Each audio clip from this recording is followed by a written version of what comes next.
ఇక ప్రజాపాలన విజయోత్సవాల్లో తెలంగాణ పోలీసులపై వరాజాలు కురిపించారు సీఎం రేవంత్ రెడ్డి. హైదరాబాద్ లో పోలీసుల పిల్లల కోసం యంగ్ ఇండియా పోలీస్ స్కూల్ ను ప్రారంభించబోతున్నట్లు ప్రకటించారు సీఎం. తెలంగాణలో పోలీసులకు శుభవార్త చెప్పారు సీఎం రేవంత్ రెడ్డి. ప్రజాపాలన విజయోత్సవాల్లో భాగంగా హెచ్ఎండిఏ గ్రౌండ్ లో నిర్వహించిన సంబరాల్లో తెలంగాణలో హోంగార్డుల జీతాలు పెంచుతున్నట్లుగా ప్రకటించారు.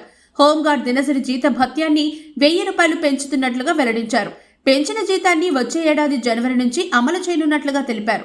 ఇక విధులు నిర్వహిస్తూ ప్రాణాలు కోల్పోయిన హోంగార్డులకు పోలీసులకు 5 లక్షల రూపాయలు ఎక్స్గ్రేషియా అందజేయనున్నట్లుగా ప్రకటించారు. పోలీసులకు ఆరోగ్యశ్రీలో హెల్త్ కార్డులను అందజేసే విషయంపై పరిశీలించి నిర్ణయం తీసుకుంటామని తెలిపారు.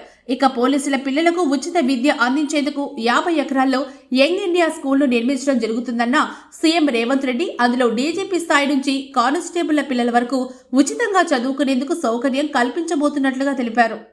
యంగ్ ఇండియా పోలీస్ స్కూల్ ని వచ్చే అకాడమిక్ ఇయర్ ని మనం ప్రారంభించుకుంటున్నాం.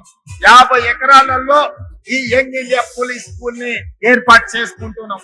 ఇందులో హోమ్ గార్డ్ నుంచి డీజీపీ వరకు ఏ అధికారి పిల్లలైనా అందరూ సమానంగా అందరూ ఒకే దగ్గర చదువుకొని మేము పోలీస్ స్కూల్ నుంచి వచ్చినామని గర్వంగా చెప్పుకునే విధంగా దాన్ని తీర్చిదిద్దే బాధ్యత నాది.